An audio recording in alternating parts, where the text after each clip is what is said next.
Bienvenue dans cette nouvelle édition du Non-Stop Info. Voici les titres de l'actualité.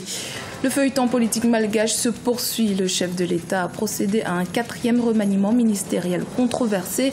Remaniement surprise, incompris par l'opposition qui y voit un gouvernement d'hésitation.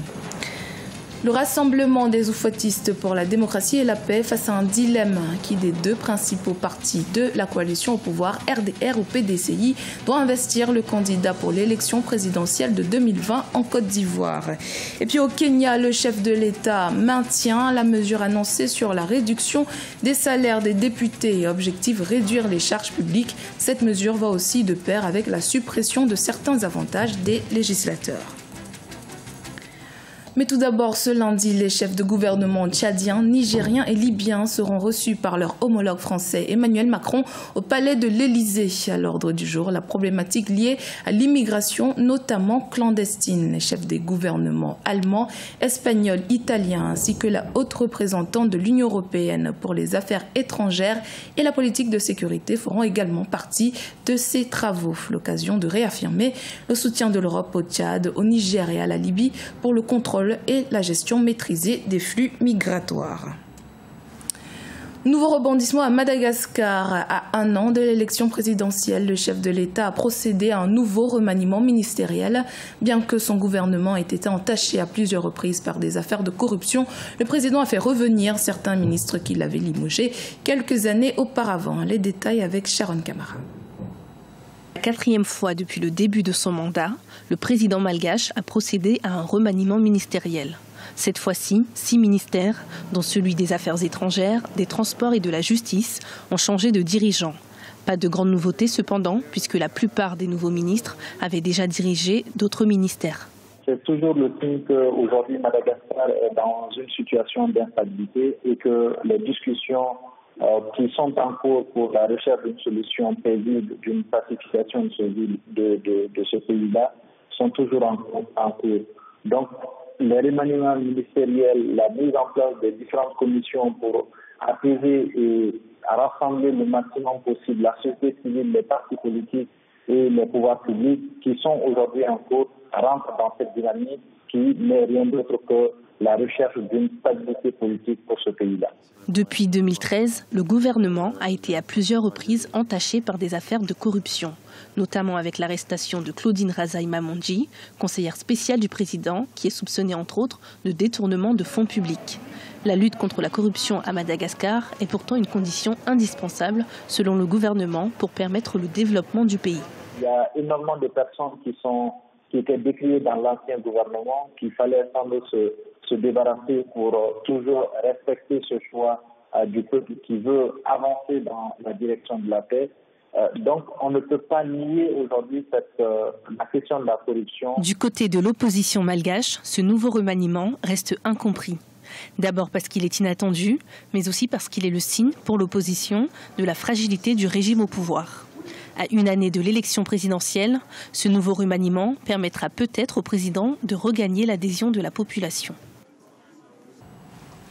En Côte d'Ivoire, la coalition au pouvoir est en proie à une lutte de leadership au sujet du candidat à investir pour la présidentielle de 2020. D'un côté, le RDR qui souhaite que le candidat soit issu de ses rangs et de l'autre, le PDCI pour qui le candidat sera issu de sa propre formation politique. Reportage de notre correspondant Olivier Conan.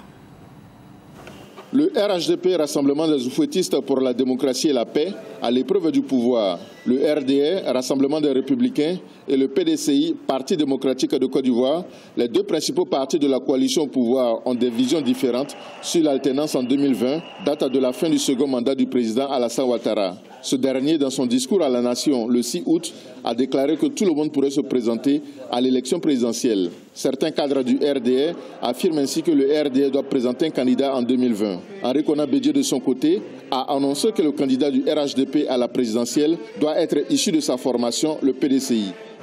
Le PDCI et le RDR sont condamnés à poursuivre ce qu'ils ont commencé depuis 2005, à savoir la plateforme des oufouettistes qui a donné le RHDP. Que le candidat du RHDP cette fois-ci soit issu des rangs du PDCI. Toujours est-il qu'on ira à un RHDP, mais le candidat doit sortir du PDCI. C'est une question de négociation, il n'a pas péril dans la demeure. En attendant, le PDCI remobilise ses militants dans la perspective de l'élection présidentielle de 2020. De nouveaux délégués départementaux ont été nommés par le président du parti, Henri Konan Bédié. La nomination la plus visible est celle du vice-président de la République, Daniel Kablan-Duncan, chargé de coordonner l'action des vice-présidents du parti. M. Duncan apparaît, selon des analystes, comme le dauphin de l'ancien président Bédié et possible candidat à l'élection présidentielle. Il est le plus RDR compatible du PDCI, le moins hostile ou du moins le plus rassurant, le profil le plus rassurant peut-être aux yeux du RDR. Tout le monde sait les mots, les éloges que le président Ouattara lui a fait au moment de le nommer vice-président. Dans un souci d'efficacité et de cohésion, tous les ministres PDCI du gouvernement ont été intégrés au secrétariat exécutif. De son côté, le RDR prépare activement son 3e congrès prévu les 9 et 10 octobre 2017. À la rencontre d'un nouveau membre du Parlement ougandais, personnage atypique puisque Bobi Wine, que l'on surnomme le président du ghetto, est un artiste chanteur élu député en juin 2017 avec plus de 77% des voix en candidat indépendant. Celui qui se veut être la voix de la jeunesse et des opprimés compte bien mettre à profit son mandat de député. Sharon Kamara. À 35 ans, l'artiste Bobi Wine fait une entrée fracassante en politique. En effet, depuis juillet 2017, il est devenu député suite aux élections législatives où il s'était présenté en candidat indépendant. Plus connu sous son nom d'artiste, Robert Kyagulanyi Sentamu s'est autoproclamé président du ghetto. Il veut être la voix du changement politique dans un pays dirigé par le président Yoweri Museveni depuis plus de 30 ans. Bien sûr que nous voulons déclencher un changement politique. Nous voulons que les gens s'impliquent. Quand ils feront cela, il y aura du changement. Vous savez cela. Je sais cela. Donc, cette sensibilisation de masse n'est pas pour faire le show. Le seul objectif est d'essayer de changer nos vies.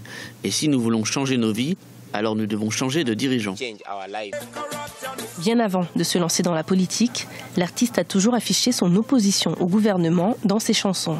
Véritable icône pour les jeunes ougandais, l'homme compte bien mettre à profit son nouveau statut afin de dénoncer les injustices ou encore la corruption qui sévirait à la tête du pouvoir. Le gouvernement utilise toujours la loi de la gérance de l'ordre public pour limiter les activités de l'opposition. C'est pourquoi les mêmes choses se reproduisent. Mais quand ces personnes se rassemblent légalement, ils vont les attraper.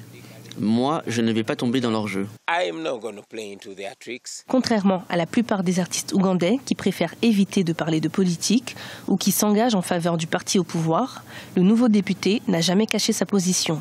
Il n'hésite pas à s'afficher avec des figures de l'opposition ougandaise telles que Kizza Besigye, à qui il a rendu visite lorsque celui-ci était assigné à résidence à la suite des élections de 2016. Le président kényan Uhuru Kenyatta, nouvellement réélu, a une nouvelle fois appelé à une baisse drastique des salaires des parlementaires. En effet, la moitié du budget du gouvernement est aujourd'hui monopolisée par le secteur public. La décision du chef de l'État a été saluée par les Kenyans et bien évidemment fustigée du côté des parlementaires. Idelette Mirabel-Bissou. Au Kenya, le président Uhuru Kenyatta prévoit de réduire les salaires des députés. Cette réduction va s'appliquer en premier plan sur le salaire du président de l'Assemblée nationale. Ce dernier verra donc son salaire brut réduit de $2 000.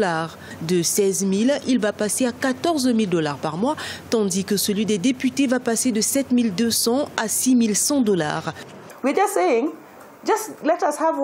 Nous voulons juste maintenir nos salaires. Ne nous mettez pas en position de désavantage disproportionné et n'essayez pas d'inciter les Kenyans contre nous.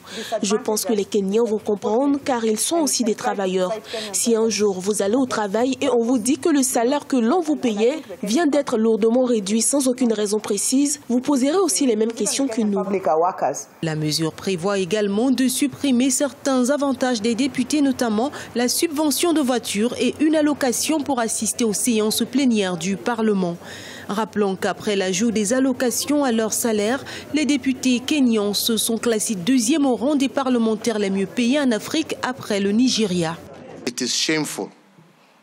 C'est honteux que des parlementaires n'ont pas encore compris que c'est une situation qui choque les Kenyans.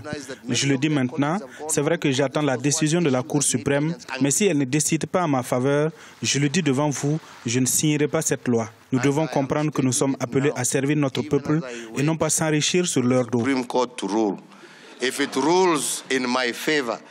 Selon une enquête menée en 2013, les législateurs du Kenya perçoivent en termes de masse salariale l'équivalent de 76 fois le produit brut intérieur par tête du pays. La baisse des salaires et avantages des députés s'inscrit dans le cadre de la réduction des charges publiques. Selon le président Uhuru Kenyatta, la moitié du budget du gouvernement est destinée aux charges de fonctionnement et ne bénéficierait donc qu'à 2% à la population. Dans l'actualité sportive, ce dimanche, le Nigeria et le Sénégal s'affrontaient durant la finale de l'Afro-Basket Femmes à Bamako au Mali. Et ce sont les D-Tigers du Nigeria qui l'ont largement emporté sur un score de 65 à 48. Elles détrônent ainsi les tenants du titre et recordman des victoires en Coupe d'Afrique.